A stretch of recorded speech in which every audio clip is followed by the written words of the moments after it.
I'm one of the few people that doesn't like to talk about New Year resolution because I've found out that most of the times when people set up New Year resolutions, after January, February, they return back to their old habit.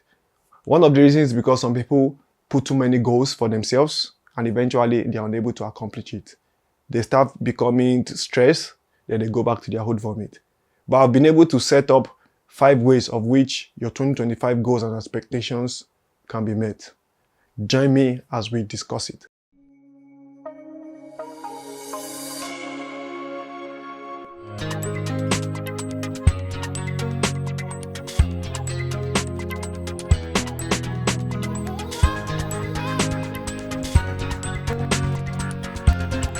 Hi people, welcome to another episode of the House of the Potter. My name is Joe if you are just joining us for the first time. I want to say happy new year to returning viewers. I do appreciate you for what you did in 2024. You guys are the best.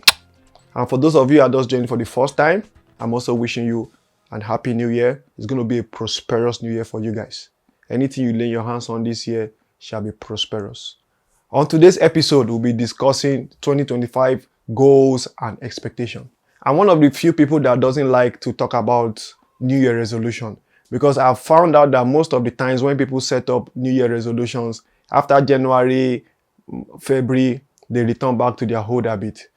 One of the reasons is because some people put too many goals for themselves and eventually they are unable to accomplish it.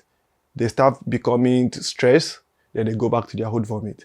But I've been able to set up 5 ways of which your 2025 goals and expectations can be met. Join me as we discuss it. The first one I'm going to talk about is this. Can you see this book with me? A lot of us, we don't like to write. And that's why they say if you want to hide something from an African person, you keep it in a book. So the first thing I'm going to say is this. Write your visions and goals and expectations. See, I have my pen. I'm going to start writing. And the Bible says in Habakkuk chapter 2 verse 2, it says, write the vision and make it plain. Make it plain so that anyone that sees it will run through it. So whenever you write your visions every day, look at it. Whenever you see, you always want to run. So running towards your goal every day, it opens your mind, it opens your thought. You are super excited every day because the more you see those things, the more it reminds you of why you have those goals and expectations. So remember, write your goals. The second one we're going to talk about is have your short-term and your long-term goals. Sometimes your goals might be too big, ambiguous. That's why your goals have to be what? Realistic. Smart goals. It has to be realistic. So if you cannot do the long-term goal, just do a short goal. Maybe you can say from January to March, this is what I want to accomplish. From March to April, this is what I want to accomplish. For example now, for those of you that don't like to go to the gym, I'm very big on exercise and diet. So when it comes to exercise, if you want to come back to that routine again, you can say maybe my goal for Monday through Friday is like, let me start with 2 days. Don't say you want to do 5 days because you'll get tired. So you can say you want to do 2 days, maybe Monday and Wednesday. Once you do that, you accomplish that, pat yourself in the back and say, oh, I did well. If it's a long-term goal, you can say maybe 6 months, I want to lose this sort amount of weight. But even if it's your spiritual goal, you want to say, I want to read 1 verse every day. Because if you say, I want to read a whole chapter or a whole book of the Bible in 1 day, you're going to end up injuring yourself because something you're not used to.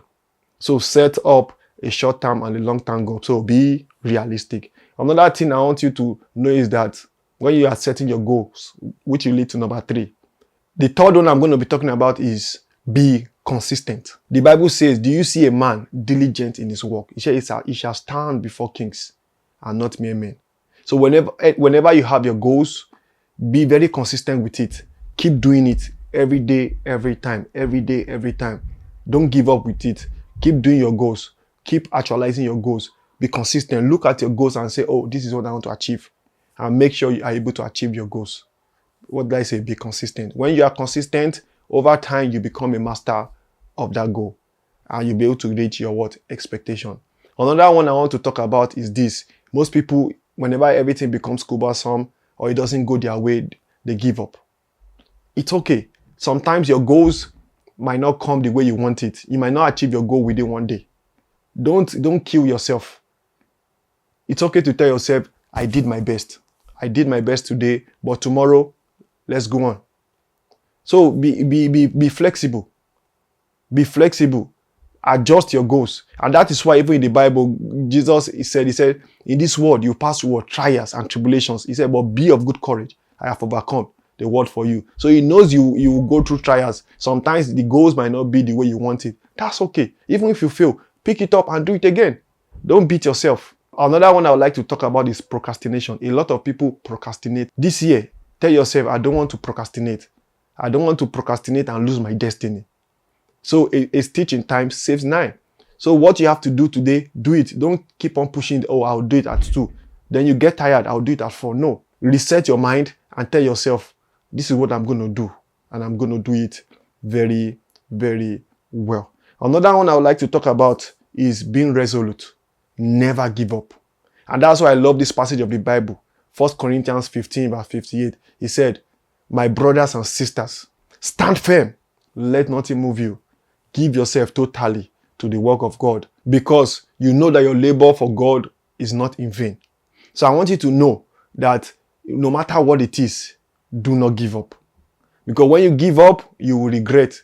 And you'll be telling yourself, I wish I never did. There's a quote in my house. It says, you never know until you try. And that's why with the House of the Potter, I'm so happy now. House of the Potter now is almost like 2 years. We started 2 years ago. And now we've been consistent. The numbers has been fluctuating and fine. The views have been fluctuating. But my mind has been made up like I will never give up.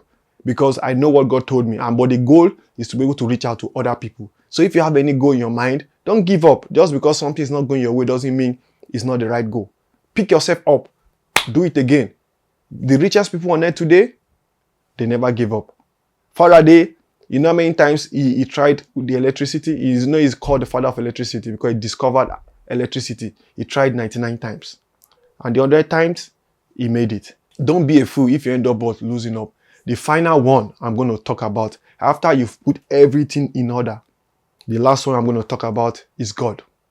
God is beginning and God is the end. God decides at the end of the day if your goals are going to fail or going to pass. And that's why the Bible says in Proverbs 3 verse 5, it says, trust in the Lord with all your heart and lean not on your own understanding. In all your ways, what? Acknowledge him. After you've done everything, you've prayed, you've done everything, you just have to trust him. Because when you trust in the Lord, it's going to make your path straight. It's not by your wisdom, it's not by your power. He said, by strength, no man shall prevail. So at the end of the day, if you've done everything, just look up to God and trust him and trust the process. I don't know if you guys have enjoyed these tips for 2025. For me, I've enjoyed it, and that's what I'm going to use for 2025. Thank you for watching today. Till we see in the next video. Love yourself, love each other. There's no better place to be than in the House of the Potter. Peace.